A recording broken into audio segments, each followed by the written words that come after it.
আসসালামু আলাইকুম গাইস, কেমন আছো সবাই? আশা করি সবাই ভালো আছো। আলহামদুলিল্লাহ, আমিও খুব ভালো আছি। গতবারের মতো আজকেও ভিডিও নিয়ে আপনাদের সম্মুখে হাজির হলাম। তো দেখতে পাচ্ছেন আমার চিপসের কন্ডিশন কেমন আছে। এখন দুপুর 2টো বাজে। তো ভাবলাম এই টাইমে আপনাদেরকে ভিডিওটা করে রাখি, এবং কেন করছি সেটিও আপনাদেরকে অবশ্যই বলবো। দয়া করে ভিডিওটি পুরোটাই দেখবেন, কেটে দেখবেন না, তাহলে বুঝতে পারবেন না। একটি টিপসের কথা আপনাদেরকে আমি জানাবো।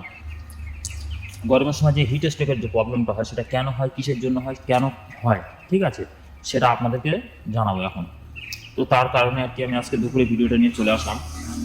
এই দেখুন আমার চিপসের কন্ডিশন কত ভালো আছে, আপনারা না দেখলে বুঝতে পারবেন না হিট স্ট্রোকটা কেন হয় সচরাচর। এই দেখুন একটি পাখি দেখাচ্ছি আমি। আমার পাখির কন্ডিশন অনেকটা ভালো আছে, যার কারণে সেরকম পাখি আপনাদেরকে দেখাতে পারছি না আমি। কেন হয় সেটি একটু বলি। এই দেখুন আমি জুম করে দেখানোর চেষ্টা করছি।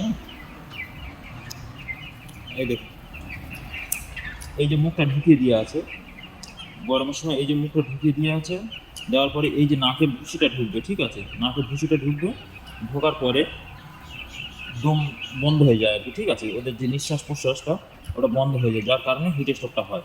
আর ওভার টেম্পারেচার কারণে, ঠিক আছে। তো আপনারা অবশ্যই খেয়াল রাখবেন দেখুন দেখুন প্রতিটি খাবার পাত্রে কিন্তু আমি খাবার রাখিনি। এখন বাজে দুপুর 2টা, আমি 12টা থেকে খাবার বন্ধ করে রেখেছি। দেখুন একটাতেও খাবার নেই, ঠিক আছে, শুধুমাত্র জল আছে। এবং জলের পাত্র কেমনভাবে ওরা আছে একটু দেখুন। এই দেখুন, ঠিক আছে। তো মোটামুটি অবশ্যই খেয়াল রাখবেন, মিনিমাম দুপুর 11টার বা 12টা থেকে 3টা পর্যন্ত খাবারটা অফ রাখার চেষ্টা করবেন। আর পরিপূর্ণ করে মানে খাবার পাত্রে যেন জলটা থাকে, এটিও অবশ্যই লক্ষ্য রাখবেন, ঠিক আছে। আর লিটারের কন্ডিশন অবশ্যই ভালো রাখবেন। এবং আমার লিটারের কন্ডিশন কত সুন্দর আছে আপনারা দেখতে পাচ্ছেন। আজকে আবার নেড়ে দিয়েছি, ঠিক আছে। তো মোটামুটি আলহামদুলিল্লাহ বাচ্চার কন্ডিশন খুবই ভালো আছে। এবং হিট স্ট্রোকটা কেন হয় সেটাও আপনাদেরকে বললাম। প্রথম কথা, দুপুর 11টা থেকে মিনিমাম 3টা পর্যন্ত খাবার বন্ধ রাখতে হবে, প্লাস জল পরিপূর্ণভাবে রাখতে হবে, ঠিক আছে। আর চেষ্টা করবেন যে দুপুরের টাইমে জলটা চেঞ্জ করে দেওয়ার, ঠিক আছে। অবশ্যই দুপুর টাইমে জল চেঞ্জ করে দেবেন। এবং আপনাদের যদি জলের ট্যাঙ্কটি যদি বাইরে হয়, অবশ্যই ওর গায়ে খড় বা বস্তা জড়িয়ে ভিজিয়ে রাখার চেষ্টা করবেন, যাতে জলটা ঠান্ডা থাকে আর কি, ঠিক আছে। তো মোটামুটি আশা করি আপনারা বুঝতে পেরেছেন কী কথা বলতে যাচ্ছি আমি। আর আরেকটা কাজ যেটা করবেন, আপনাদের ঘর যদি একটু উঁচু হয়, তো অবশ্যই উপরে সিলিং করে দেবেন। এই দেখুন আমি কিন্তু কালো তিরপল দিয়ে করে রেখেছি সিলিং, ঠিক আছে, যাতে অ্যালবেস্টারের উপরে যে অ্যালবেস্টার দেওয়া আছে আমার দেখতে পাচ্ছেন, অ্যালবেস্টারের যে গরমটা নিচে যেন না নামতে পারে, সেটি অবশ্যই খেয়াল রাখবেন। এবং আপনারা চাইলে তিরপল দিতে পারেন। এবং তা যদি না সম্ভব যদি না হয়, এরকম বস্তা, ঠিক আছে, আমি বস্তা রেখেছি দেওয়ার জন্য,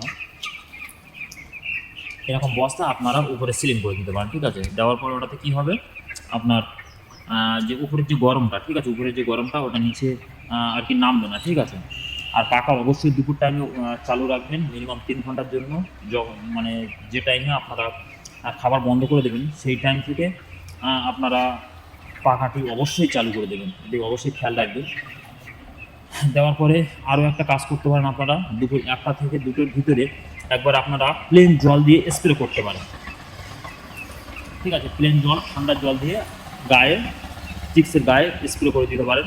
সেটাতে কী হবে, ওর গাটা ঠান্ডা হবে, ওদের গাটা ঠান্ডা হবে, হ্যাঁ, এতেও হিট স্ট্রোক হবে না। এখন পোলট্রি ফার্মের যারা বিশেষজ্ঞরা আছে, তারা বলছে যে হিট স্ট্রোক হচ্ছে, হিট স্ট্রোক হচ্ছে, ঠিক আছে। কিন্তু আমাদেরই ভুলে, আমাদেরই কারণে হিট স্ট্রোকগুলো হয়।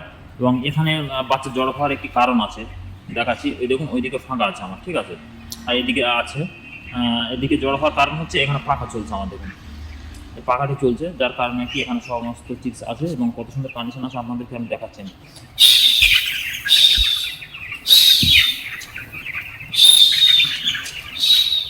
এই দেখুন কত সুন্দর কন্ডিশন আছে, নিশ্চয়ই বুঝতে পারছেন।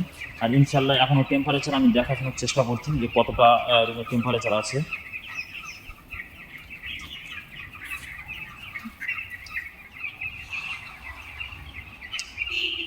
36 ডিগ্রি, 36 ডিগ্রি সেন্টিগ্রেড তাপমাত্রা এখন আপাতত আমার ঘরে আছে, ঠিক আছে। তা সত্ত্বেও, থাকা সত্ত্বেও মোটামুটি আলহামদুলিল্লাহ চিক্সের কন্ডিশন আপনারা দেখতে পাচ্ছেন। এবং কিছু কিছু চিক্স যেগুলো খেয়াল রাখবেন, যেগুলো ভুসির ভিতরে মুখটা ঢুকিয়ে দিচ্ছে তারা কিন্তু অনেকটা দুর্বল। আপনারা একটি কাজ করতে পারেন, জলের সঙ্গে লেবু এবং হালকা পরিমাণ সুগার মিক্স করে সেই জলটিও অবশ্যই দিতে পারেন। দেওয়ার পরেও ওটা মোটামুটি শরীরটা ঠান্ডা হয় ওদের আগে, ঠিক আছে। লেবু জল করে দেবেন, এটাতে ভালো হয়। প্লাস আরও একটি কাজ করতে পারেন, আপনারা দুপুরবেলা গুড় জল দিতে পারেন, এটাতেও ভালো রেজাল্ট হয়, ঠিক আছে। আর মোটামুটি এই ছিল আজকে টিপসের আপডেট। অবশ্যই নেক্সট টাইমে জানাবো কীভাবে কী করতে হবে, ম্যানেজমেন্ট করতে হবে, অবশ্যই আপনাদেরকে জানাবো। সবাই ভালো থাকবেন, সুস্থ থাকবেন। আল্লাহ হাফেজ, আসসালামু আলাইকুম।